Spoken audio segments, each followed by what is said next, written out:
እማዬ አባዬ እማዬ አባዬ መጡ። ምን ሆነሽ ነው? መጡ አባዬ መጡ። መጡ አባዬ መጡ። አንቺ ልጅ የቃሸሽ ነው። የፖሊስና የአምቡላንስ ድምፅ ለይተሽ አታውቂም እንዴ? እማዬ በቃ መሄድ አለብኝ። እማዬ በቃ እባክሽን ብር ስጭኝ። እማዬ በቃ መሄድ አለብኝ። አልሰጥሽም። አሁን አጃጅኝ ራሴ ነው ምን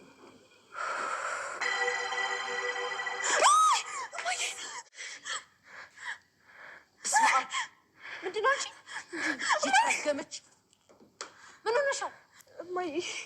እማዬ ልጁ እዛ ጋ ነበር። የምን ልጅ? የሞተው ልጅ እዛ ጋ ነበር።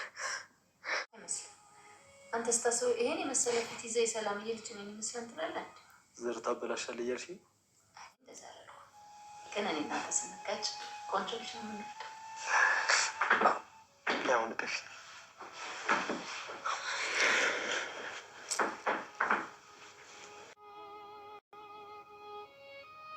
አብጌል ደረጀ በመጨረሻም እንግዲህ በራሷ መንገድ በሚገርም ሁኔታ በሚያሳዝን መልኩ ቤተሰቡን መረብሻ እሷም እንግዲህ በጣም በሚገርምና በሚያሳዝን ሁኔታ ተቅበዝባዥ ሆናለች።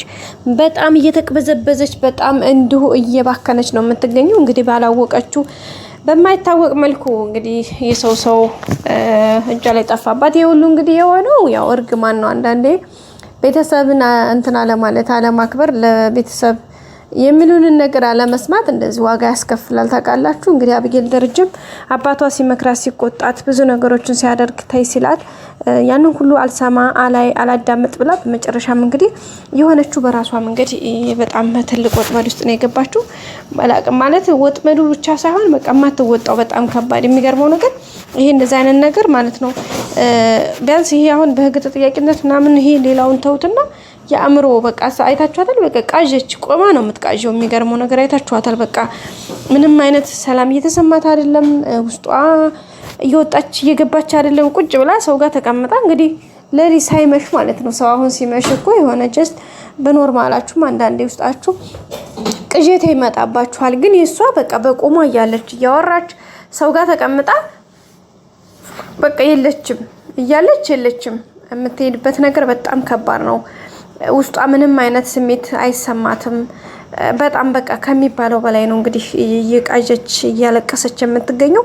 እንግዲህ አቶ ደረጀ የአባትነት ጥግ እንደምታዩት ካሁን ቀደም የሆነ ጥያቄ ጠይቋት ነበር ታስታውሱ ከሆነ አሁን እኔ የኔን ይሄን ያጠፋሁት ጥፋቴን ብነግርሽ ምን ታደርጊያለሽ ሲላት እኔ አባት ለልጁ የሆነ ጥፋት ብታጠፋ ልጁ ምን ያደርጋል ብሎ ሲጠይቃት እንግዲህ እንዴ እውነት ነው ተደብቆ አይቀርም፣ ስለዚህ መናገር አለባት፣ እሱም ደግሞ እንደዛ ማድረግ አለበት እያለች ነበርና እሱ ግን አብጌል አንዳንድ ነገሮች ሁሉ እውነት የሆነ ሁሉ አንዳንድ ነገር ምናል ተደብቆም የሚቀር ነገር አለ፣ ስለዚህ ባክሽ እንደዛ አይደረግም እያለ እንግዲህ በየሰዓቱ ነው እንደሚታወቀው የሚነግራት የሚመክራት የሚቆጣት። ግን እሷ በጭራሽ ነው የማትሰማው። አልሰማም ማለች ማለት ነው። በመጨረሻም እንግዲህ ይኸው እንደዛ አይነት ውስጥ ወደቀች። ይሄን እንግዲህ ሲሆን አቶ ደረጀ እንግዲህ በጣም ነው ያዘነው። በጣም ነው የተሰበረው። እዚህ ጋር የወደቀው ወይም የሞተው የሰው ልጅ ነው። እሱም እንደሷ የሚያስብለት ቤተሰብ የሚጨነቅለት አባትና እህት ወንድም አለው።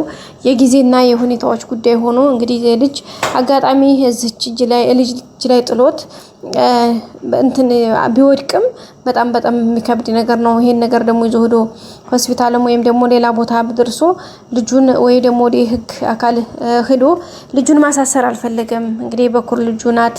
ከሷ በቃ ብዙ ነገሩ ናትና ምን ማድረግ እንዳለበት ራሱ በጣም ከብዶታል ማለት ነው። እና በመጨረሻም እንግዲህ ልጁ እርግጠኛ መሞቱን ሲያረጋግጡ እንግዲህ ናታን ጋር የራሳቸውን የሚያደርጉትን ነገር ተመካክረው በመጨረሻ እንግዲህ ልጁን እዛው ሰፈር ግቢ ቀብረውታል ማለት ነው። እንግዲህ አብጌልን ነይ ብሎ አቶ ደረጀ ይዞ ሄዶ እንግዲህ እዛው መቃብር ቦታ ይሄ ነገር ይሄ ቀብር እውነት ነው አይደለ በቃ አላለ ልብ ካላት ምናልባት መማረፍ ከፈለገች ብሎ ነው እንግዲህ ሁሉ እያደረገ የሚገኘው።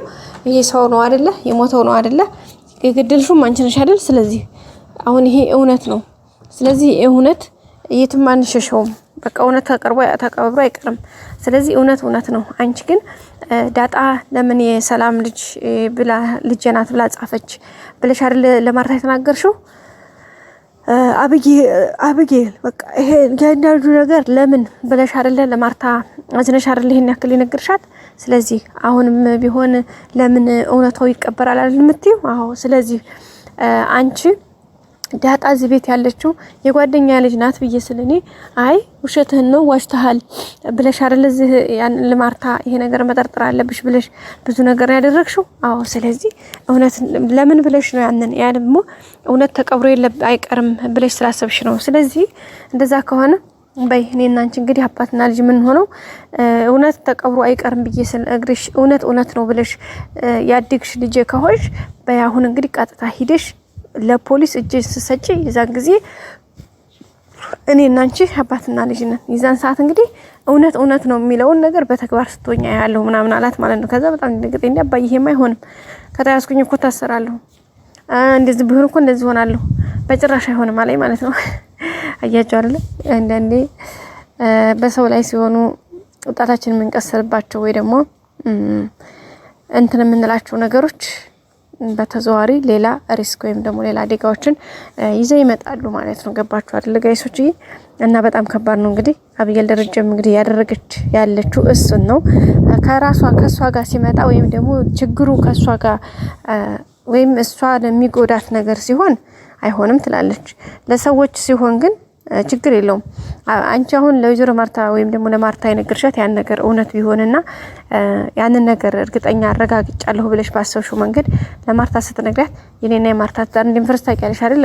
አዎ። ግን ታዲያ ለምን እንደሚፈርስ እያወቅሽ ለምን እንደዛ ብለሽ ተናገርሽ? አይ በቃ እውነቱን ማወቅ ስላለባት አያችሁ።